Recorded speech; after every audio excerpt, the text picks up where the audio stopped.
Okay, let's talk about the alcohol delusion. The alcohol delusion, because if you drink abusively, chaotically, when you know it's bad for you, when you know it's not your friend, then we can only do that by deluding ourselves, right? This is a psychological defense mechanism. We all do it. We're all capable of doing it, in deluding ourselves of the facts. One of the ways we do that is kind of smoke and mirrors, just kind of like rationalizations, the kind of little stories that we tell ourselves. Oh, it's just a couple of glasses of wine, or I'm not that bad.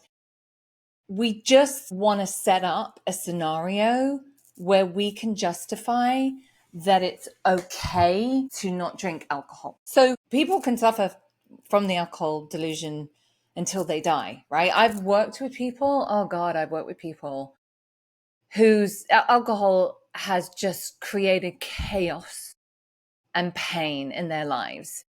And they still think that they can manage it somehow, that it's not that bad. You may even know someone like that. You may feel like maybe you've been that way yourself, right? It's a big thing to really face up to what alcohol is doing in our lives.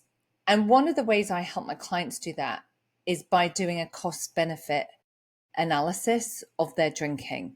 And this is tremendously helpful because of the alcohol delusion, right? We've all had it, right? We've all had that day we wake up and go, oh my God, never again. That was awful. I feel awful. That the shame, the regret, the fear is with you for days, if not weeks. And you are 100% certain, dead certain, that you will never drink again. And you never want to have that experience ever again because it was so awful, right? Who's done that? I can't tell you how many times I did that. How many times I woke up just in the depths of despair and adamant I never wanted to have this experience again. Lo and behold, usually it wasn't even a few weeks with me, it would be a few days later. I was quite capable of telling myself, this time will be different. This time I won't take it so far. This time I'll just have 2 or 3 sociable drinks and all will be well, right? And I'm sure you've done the same. The only reason we can do that is because of the alcohol delusion. Now, this is why doing a cost benefit analysis is really helpful as we go on our journey to sobriety. And I'm going to explain what's in that, and I hope you will find this helpful. It's something you can journal about, or you can talk about in the comments below. So when we are on the pathway to stopping drinking, right, I work with people and they're like 100% committed, and maybe they get, a few months of sobriety, and then those thoughts start creeping in. Like maybe they've got an event coming up and they're like, I just like to have a glass of champagne, at the event, at the whatever it is. Like, I know I can't, but and they start kind of feeling sorry for themselves. That's when the kind of missing out bit starts ramping up again. And I always say this to my clients. I always say, yep, go ahead.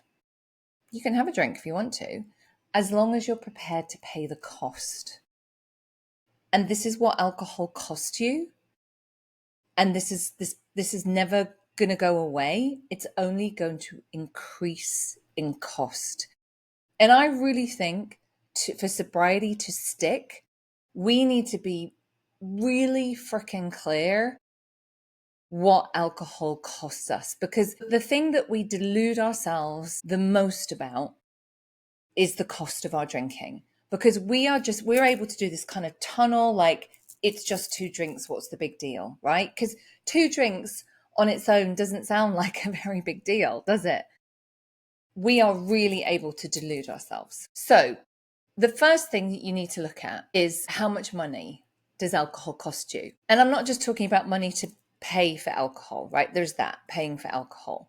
It's all the associated costs. And this is the bit I think people don't consider. My associated costs were quite high, higher than probably what I just paid for the alcohol. So, it like taxis, takeout food, definitely missed days at work. I definitely missed making money because I didn't go into work because I was too hungover. I definitely missed opportunities where I could have made more money because I just was too hungover, not paying attention, deluded. Hard to quantify, but worth trying to get a figure on is like healthcare. It's going to impact your health. You know, one of the things I see pop up everywhere at the moment, you've probably seen them as well, especially in kind of vacation areas where there's a lot of bars and stuff, is those IV clinics where you can go and get an IV. I actually went and got one of those because I had a really, really bad virus, like really sick. And someone told me that, you know, this could help me feel better. You can get fluids in and you can get nutrients and minerals and vitamins and all that kind of stuff. And I went and it really helped. Oh my goodness, made such a difference.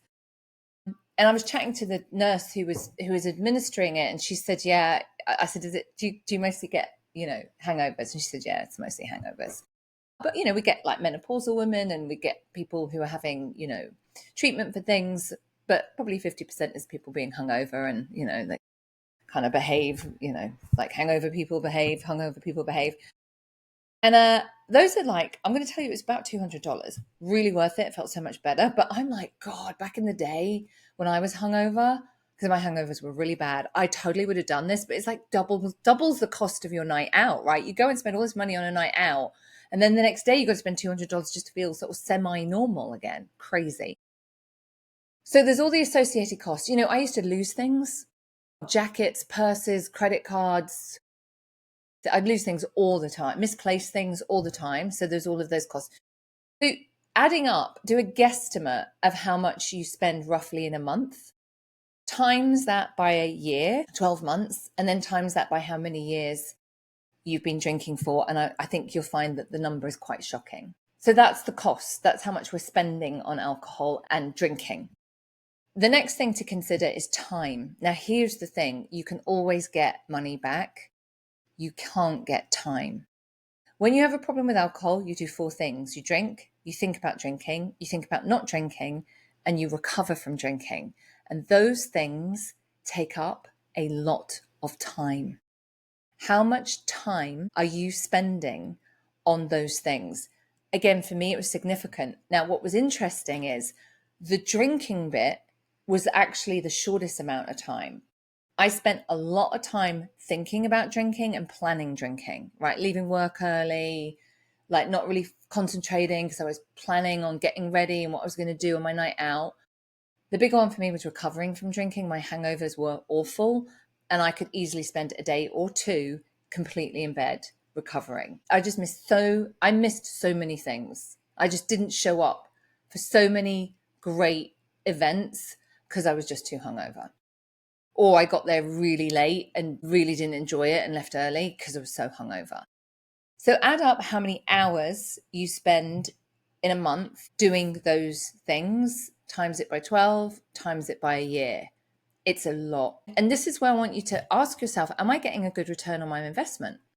Is this, you know, the amount of time and money I'm spending, am I receiving the fun, excitement, belonging, connection, relaxing and rewarding that alcohol promised me? So number 1, am I receiving what alcohol promised?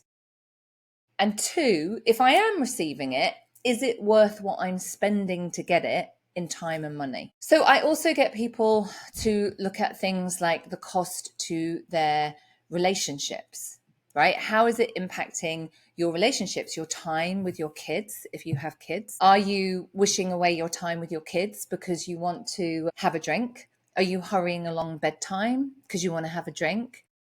Are you not fully present with your partner or with your friends? Like, what is the cost to your relationships? Have you done things you've regret? I have. Oh my goodness. I remember once going out, and it was a friend of mine's hen night, bachelorette party. About 20 women, which in England, we all go out and get absolutely drunk. And I caused a scene that prevented us getting into the nightclub that we had planned to get in. The bouncer, just like I said, and every single woman was extremely upset with me. And the wedding a couple of weeks later, most of them weren't talking to me. I lost friends. Cost to my friendships was also, I wasn't a good friend. The other thing, I really was only interested in, are we going to drink together? I didn't show up for my friends. I wasn't a good friend. That's a cost. Health. Now, depending on where you know, in my 20s, I didn't really think about the cost to my health, but I think when you start aging, these 40s, 50s, 60s, alcohol is one of the leading causes of cancer. There is a cost to our health. We have increased our risk to so many different things. So what is that cost? Write this all down. What about, and this was another big one for me, opportunities, work, career, purpose, studying.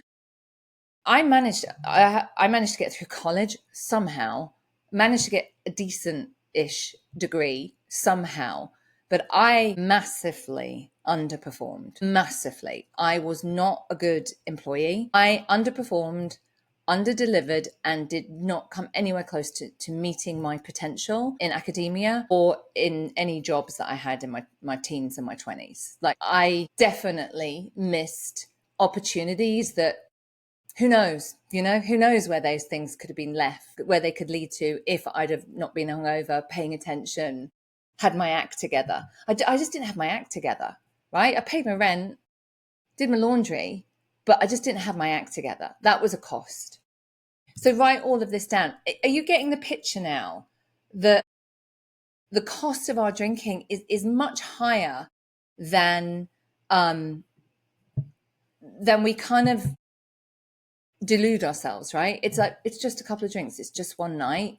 But this cost here, like, it just keeps ticking up, it keeps ticking up, it keeps ticking up.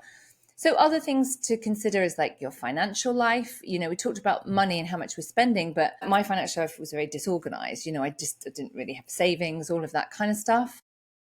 The other stuff that I think is really, this is, right, those things are all, like, that's quite serious, right? All that stuff there. This, I think, is the biggest cost to your, oh, by the way, if you want to change your drinking, you need to check out the program below. There's linked in the comments. And I have this exercise is in that program. So I have like a detailed video and handout with the true cost of drinking. It's below. This is what I think is the biggest cost. My integrity, my values, my self-esteem, all of that stuff was massively impacted by alcohol. I became a fake person. I became a person I didn't like and that I didn't recognize. I became a person who lied and manipulated and said yes when they meant no, all of that kind of stuff. I didn't like myself. Like, that was the cost, actually. That was the biggest cost. There is no bigger cost than I didn't like myself. I just didn't like myself. This is the home that I live in, right? I live inside my head like you do. Not like it, going through this life, these finite amount of years that we have, not liking yourself, you can't put a price on that. It's too much. It's too much. That price is too much. So we have to dismantle the alcohol delusion. You've got to, and I'm going to tell you, this is uncomfortable. It's going to be uncomfortable. You're going to have to face up to some hard truths that you have been avoiding for a very long time. But I also want to tell you it's worth it. It's worth it to break down the denial and the delusion, to just get out of this stuck place that you've been in. So if you're really stuck, this will really help you. Yes, it will be uncomfortable. Yes, you won't like it, but it will free you. Because once you've faced up to it, it will free you. It will begin to feel better once you can see your alcohol delusion and the cost of it. And then honestly, as you go forward, whenever you feel tempted or that scenario, you're like, oh, I could just have a couple. Look at what you've written, right? Look at the cost. Are you willing to pay this? Are you willing to pay this? Because it's never just 2 drinks. I think this is a really kind of helpful process to do. It will really help you get to the next step, get to the next square. Really face up to what is important in this process. As I said, there is a program below. It contains this exercise in depth, plus a whole bunch of other stuff. Please check that out. And let me know what you think in the comments below about what your drinking has cost you.